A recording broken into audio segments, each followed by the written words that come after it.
Currently teaches at Rangjung Yeshe Institute and oversees all the affiliations and partnerships of the Institute with universities and other centers around the world.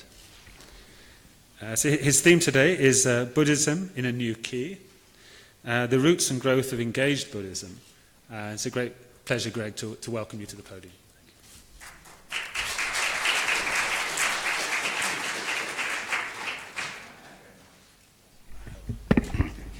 Good morning, everybody, once more. Namo Buddhaya, Namo Dhammaya, Namo Samghaya, paying tribute to the three triple Jains. So we'll start today's program. I thought I was delayed, but I could make in time. So as Greg has already welcomed you and introduced Grigory Sarke, then it is my duty to once more invite him on the dais. His topic is Buddhism in New York, a new key, the roots and growth of engaged Buddhism. So now the floor is yours. Thank you. Thank you, Greg, and thanks, Dr. Suladar. Well, this morning you get a break from philosophy. During this morning's session, we'll be doing the history and anthropology panel. And you're getting a break from what I usually do. I generally describe myself as an anthropologist of Buddhism or a religious ethnographer. But today I'm going to take an historical tack. And I thought it'd be of interest to our Rangjung Yeshe family, students and staff, and to our other attendees and guests, to shine an historical light on an aspect of Buddhist modernism that we call engaged Buddhism. Right? 50 years ago, in his book, Vietnam, Lotus in a Sea of Fire, the famous Vietnamese monk and activist Thich Nhat Hanh coined the term engaged Buddhism. The term quickly gained currency in the Buddhist community and beyond, and in the half-century since then, engaged Buddhism has taken many forms and had many exemplary proponents. While it's a quintessentially modern development within Buddhism, engaged Buddhism has a specific philosophical underpinning that can be traced to the beginning of the 20th century, to the Buddhist reformer Tai Shi and his disciples, and to the rise of humanistic Buddhism in China. So this morning I'd like to explore the genealogy of these ideas and their influence over the past century actually, especially in the context of Chinese Buddhism. And right here I have to make an apology in advance to all of our Chinese friends and Vietnamese friends especially for any mispronunciations of names. I'll look forward to corrections in the Q&A. Engaged Buddhism, of course, can take many different forms. In the original usage, Master Thich Nhat Hanh applied it to the political activism oriented toward peacemaking in the context of the Vietnam conflict in which he was currently embroiled. And through his friendship with and influence on figures like Dr. Martin Luther King Jr., the Trappist monk Thomas Merton, he had a significant impact on the development of the anti-war movement in the United States and around the world. For others, of course, engaged Buddhism connotes attending to the physical and material needs, the welfare of the needy through disaster relief, or by providing food, shelter, clothing, and medical care, as organizations such as our own Rangjung Shenpen do. For some, it takes the shape of education and awareness raising and activism to overcome historical social inequalities. Now, in recent years, a surge of attention to the issues of climate change and ecological degradation has meant that engaged Buddhism means protecting the environment. Apart from Thich Nhat Hanh, there have been a host of Buddhist practitioners who are associated with this practice of engaged Buddhism. Though they don't specifically embrace the label, the followers of Dr. Ambedkar are a clear and even earlier example of applying Buddhist principles to overcome political and social inequalities. Other outstanding exemplars are Robert Aitken Roshi and the Buddhist Peace Fellowship, Bernard Glassman and Joan Halifax, Buddhist peacemakers, the Zen Peacemakers Order, Sulak Shivarak in Thailand, Bhikkhu Bodhi in the US, and the late Sangaraja Mahagosanan from Colombia. But these are just a few stars in a very broad galaxy. I could go on for the next 20 minutes just listing famous practitioners, but I won't. Right? Being kind and generous, of course, and taking concrete action to relieve others' suffering aren't new to Buddhism. What is new is the deliberate thematizing of the motivation for compassionate action and the articulation of guiding convictions and principles for action. Later this morning, Dr. Ong will be talking, I think, a bit more in depth about the principles. I'll be looking mostly at history here. When naming some exemplary practitioners of engaged Buddhism, it's important, of course, to avoid a sort of essentialist error. To put that more plainly, new trends can arise spontaneously and simultaneously without the need for a direct historic link between them. I believe, for example, that the increased immigration in modern times, globalization of communications, and Buddhism's spread to the West over the past several decades has brought Buddhism into contact with other religious traditions, particularly the Jewish and Christian ones, with their long history of organized charitable efforts, as well as secular models of social service and upliftment of the less fortunate. Obviously, many Western Buddhists come from these backgrounds, right? And I think that's generated what we might call a sense of discrepancy between compassion as a purely spiritual virtue and compassion as a compelling motivation for action on behalf of others. Now, in order to talk usefully, though, about the phenomenon of engaged Buddhism, we can give a greater specificity to the term. Thich Nhat Hanh first used the term in 1967 in the book that I've mentioned, where he speaks of it as promoting the individual's active role in offering change for the good of society. He expanded on this in a later book from 1993, Interbeing, right, where he outlines 14 principles of engaged Buddhism. Engaged Buddhism, in quotes, or socially engaged Buddhism, was his way of rendering the Vietnamese term Nhân Phật Giáo, which literally means this world Buddhism, if I understand it correctly. And it was his way of translating the Chinese expression Rinzhen Phật Giáo, which is usually translated as humanistic Buddhism. And this highlights the historical origins of engaged Buddhism in the teachings and the writings of Dharma Master Taishu, an activist and Buddhist reformer in early 20th century China.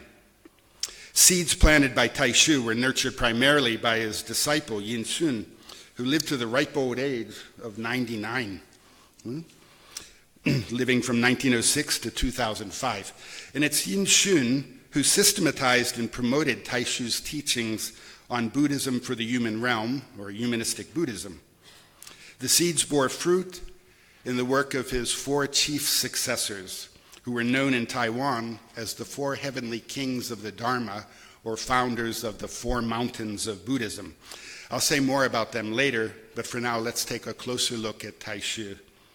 Taishu, whose Dharma name translates Mahashunyata, or Great Emptiness, was born in 1890 during the reign of the Guangxu Emperor and the Empress Dowager Cixi. And if you've ever seen Bertolucci's film The Last Emperor, this is the Dowager who tells Puyi that he's going to be the next king and then promptly dies, all right? So it was a time of political and social ferment in the Middle Kingdom. Orphaned at an early age, Taishu became a monk at age 16 in the Linji sect of Chan Buddhism. This is the original form of what migrates to Japan, of course, as the Rinzai sect of Zen, whereas it's better known in the West. Now, Taishu lived until 1947 and died in Shanghai 2 years before the declaration of the People's Republic of China. And in order to understand Taishu's efforts and achievements, we need to understand the situation of Buddhism in his lifetime. Taishu was born toward the end of a 30-year period in China's history that's referred to as the self-strengthening movement. It lasted until he was 5 years old. This was a time of modernization of Chinese industry, and especially of its military, which had suffered kind of embarrassing defeats in the Opium Wars. With that came a growing nationalism, in which it seems there was an emerging sense of identity as a Chinese, not simply as subjects of the Qing Emperor. Taishu was very heavily influenced by revolutionary thinkers of this period, especially the leaders of the unsuccessful 100 Days Reform, which had taken place with the partial support of the Guangxu Emperor and no support from the Empress Dowager, who had them all executed when he was 8 years old. A few years later, he lived through the Boxer Rebellion, which attempted to eradicate foreign encroachment in Chinese affairs. And he witnessed the revolution of 1911, of course, which brought an effective end to the monarchy when he was 22 years old, when the Chinese Republic was then declared. Now, from his youth, he was steeped in the writings and teachings of nationalist, progressive, reform-minded thinkers who were advocating for a republic, or at least a very restricted constitutional monarchy. Their political and social philosophies emphasized the rights of the individual human being. In his autobiography, Taishu writes, "My social and political thought was based on this: the Republican Revolution, socialism, and anarchism." And by the latter, he meant the building up of a non-hierarchical society with self-government by the people. Taishu brought the spirit of these social and political movements to the religious sphere. The reform of the political system could be paralleled by reformation of religion. And so Taishu advocated for the revival of Buddhism in China.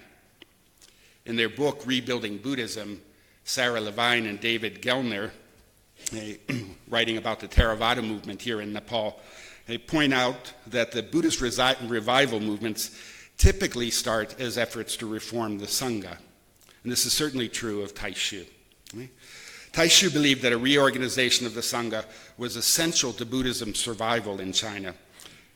From the time of the Ming Dynasty, which lasted from the 14th to the 17th centuries, throughout the Qing period, China's last imperial dynasty, the Sangha of Chinese Buddhism had evolved a threefold structure of specialist monks. There were meditation monks, teaching monks, and what we translate as yoga monks.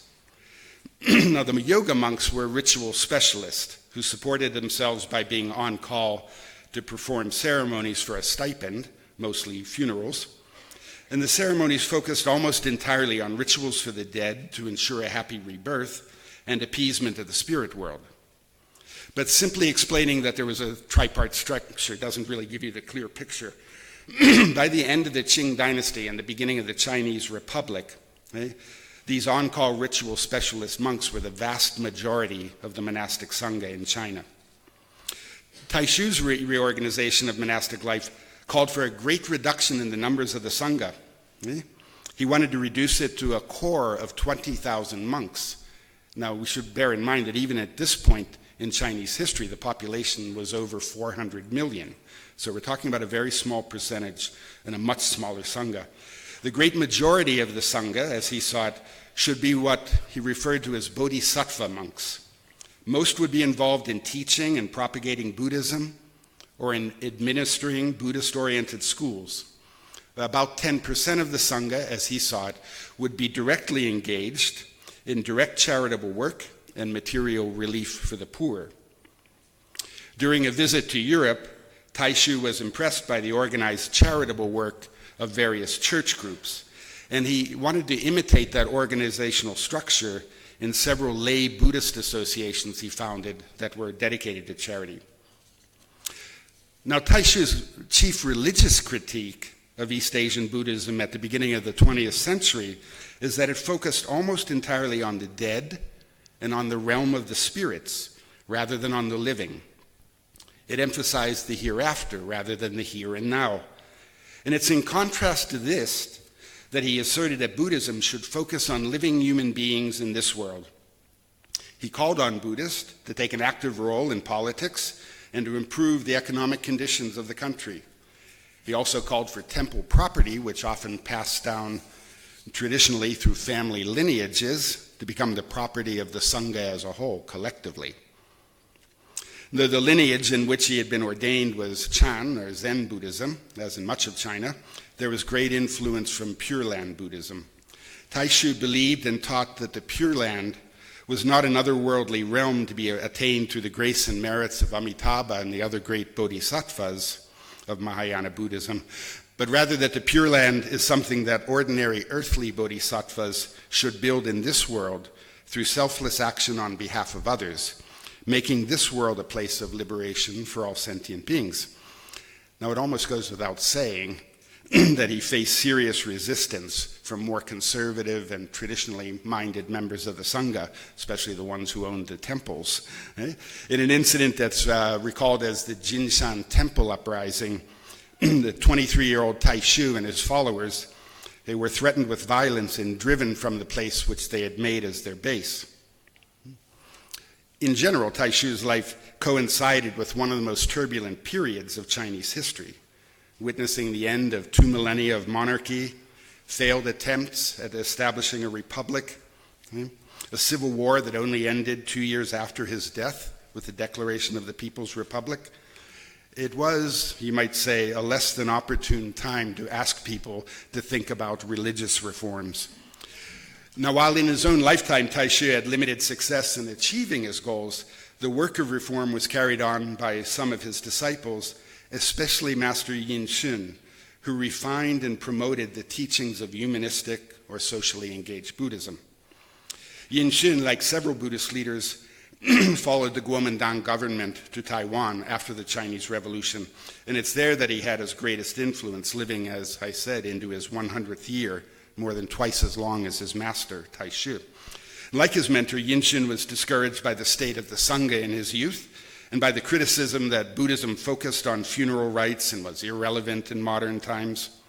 He describes the transformative insight that he had on reading a verse from the Agama Sutra, in which he says, "All Buddhas arise in the human world. No one achieves Buddhahood in heaven." Now, Yin Shun was a lot less politically active than his predecessor, and by disposition it seems that he was a more retiring and self-effacing figure. Although deeply respected by the younger generation of Buddhist masters in Taiwan, he's credited with having a profound influence on the 4 great Dharma masters, or the 4 heavenly Dharma kings, as I mentioned earlier. These teachers are Wei Chui, the founder of Chungtai Shan, Sheng Yen, the abbot of Dharma Drum, which some of you here are familiar with, Xin Yun, the founder of Fo Guangshan, or the promoter of it, and Cheng Yen, the Taiwanese nun who founded Tzu Chi. The latter 3, especially Master Cheng Yen, claim a direct influence from Taishu through the teachings of Yin Shun. Now, Fo Guangshan and Tzu Chi, in very different ways, have made a mark on Buddhism here in Nepal, and let me explain that. Fo Guangshan, the Mountain of Buddha's Light, is Taiwan's largest monastery. It celebrates its 50th anniversary this year, I think. In addition to the very large monastic complex in Kaohsiung, it has 173 branches around the world and over 3,500 ordained monks and nuns. And the Xin Yung, the founding abbot, is from the same Chan lineage as Taishu, Linji. He declared that Fo Guangshan would embrace all of the teachings of Chinese Buddhism, the 8 schools. Unlike Yin Shun, and like Taishu, he had no hesitation, or has no hesitation, in expressing strong political opinions in Taiwan, sometimes controversial ones. He's also been criticized by some people for having a very traditionalist and patriarchal view of women's role in society, although I think it's very important not to overstate this. Right? Fo Guangshan has an enormous range of activities for social advancement, medical work, educational programs, including 4 universities, and women play a very active role in many of these institutions. But more importantly, at least from the Nepal perspective, he's been a very strong proponent of women's full ordination as bhikkhunis. Now, probably because Nepal's not a traditionally Theravada country, the customs and the attitudes that you might find in Sri Lanka or Burma or Thailand, classically Theravada lands, aren't so deeply ingrained here. And so as a result, a significant number of Nepalese Theravada women have opted to take full bhikkhuni ordination. There isn't the cultural resistance. Nepal's most famous Theravada nun, Guru Ma Dhammawati, her own ordination took place in an event organized by Fo Guangshan at its branch monastery in Los Angeles in 1988. And Fo Guangshan has since organized a number of ordination ceremonies, including in Bodh Gaya, in which Nepalese nuns have taken part. Now, the group I want to say the most about, in the context of humanist and engaged Buddhism, is Tzu Chi, the foundation established by Cheng Yen. Now, this is simply because it's a group I know best, and it's a group I know personally, and it's always better to talk about what you know instead of what you don't know. So, Tzu Chi, which translates as compassionate relief, indicates the primary focus of this community. Master Cheng Yen, as she's known, was once described in the Time magazine article about her organization as the Mother Teresa of Asia, which always makes me wonder where Time magazine thinks Calcutta is. I tend to think of Mother Teresa as the Mother Teresa of Asia. Maybe a better way to put this would be to describe Cheng Yen as Buddhism's Mother Teresa. Yeah? Now, in the past few years, I've had the wonderful opportunity to meet with Master Cheng Yen and a great number of her followers in Tzu Chi, but so have many other Nepalis. Yeah? After the April 2015 earthquake, Tzu Chi was one of the very first disaster relief organizations to arrive with medicine, surgical supplies, temporary shelters, and food. They rang me up the night of the earthquake to say they were on their way. Right? Now, they quickly mobilized volunteer teams, very professional teams of doctors, surgeons, nurses, and engineers. And over the next several months, hundreds of volunteers came in 7 waves. Right? And they committed hundreds of thousands of dollars to relief, recovery, and reconstruction work. Now, although Tzu Chi is based in Hualien on the east coast of Taiwan, it has branches throughout Asia and North America, with some outposts now in Germany. It has an especially strong presence still within the overseas Chinese community of these countries. It also, it should be noted, has a very strong presence in the People's Republic of China, where it's recognized and very well respected as an NGO. The disaster relief work in the mainland began decades ago, and Cheng Yen sees it as a bridge of love between the mainland and Taiwan. Founded in 1966, they just had a big anniversary celebration last year, Tzu Chi started with a group of 30 women in Hualien.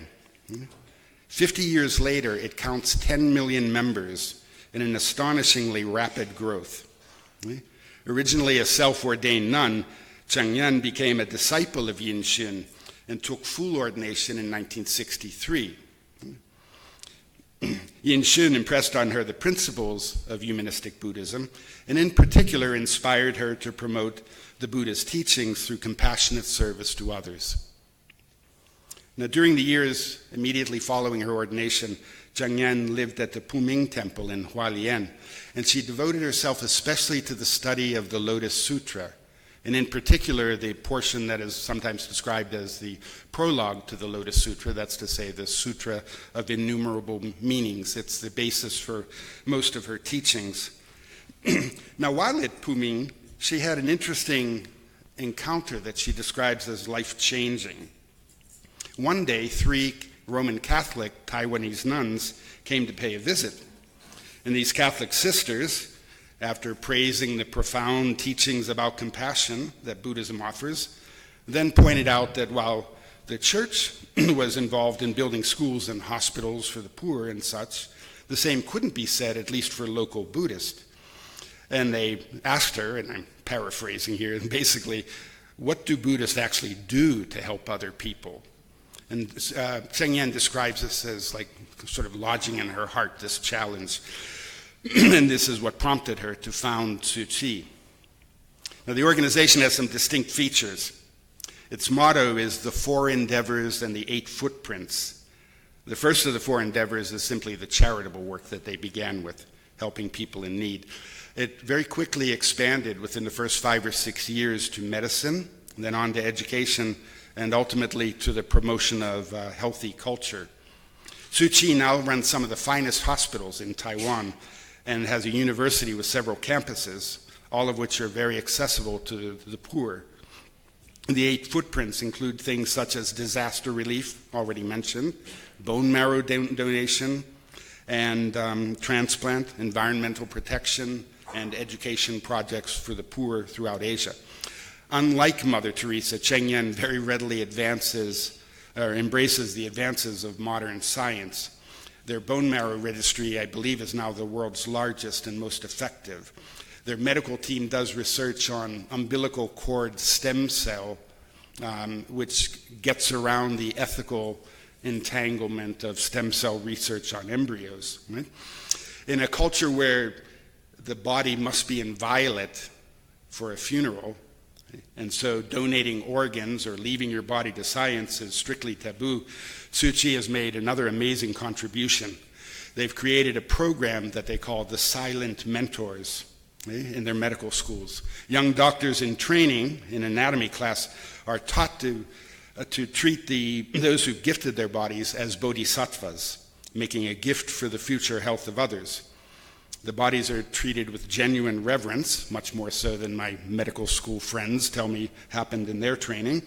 And the medical students, rather than the body remaining anonymous, the medical students get to know the families of those who've donated their bodies, and in some cases actually meet the people who are donating their bodies before they die.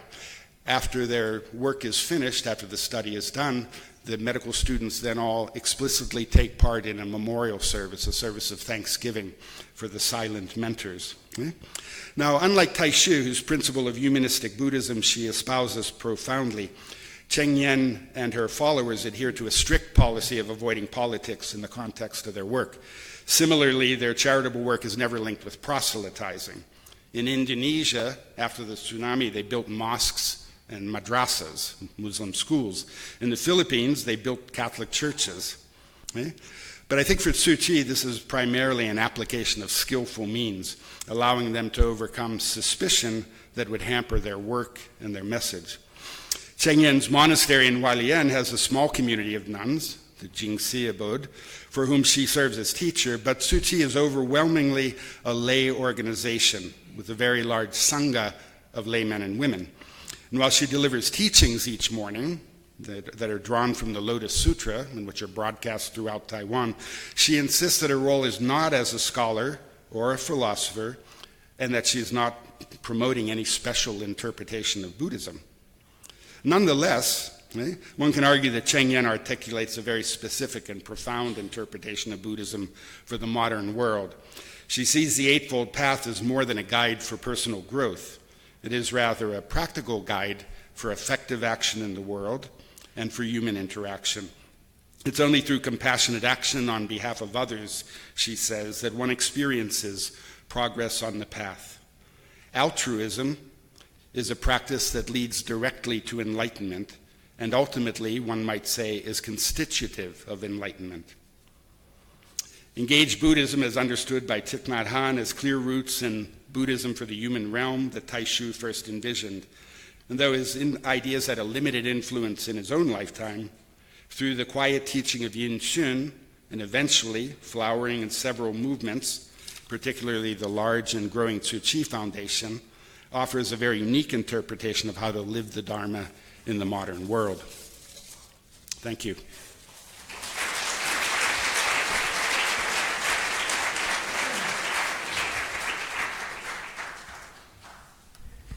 Thank you very much.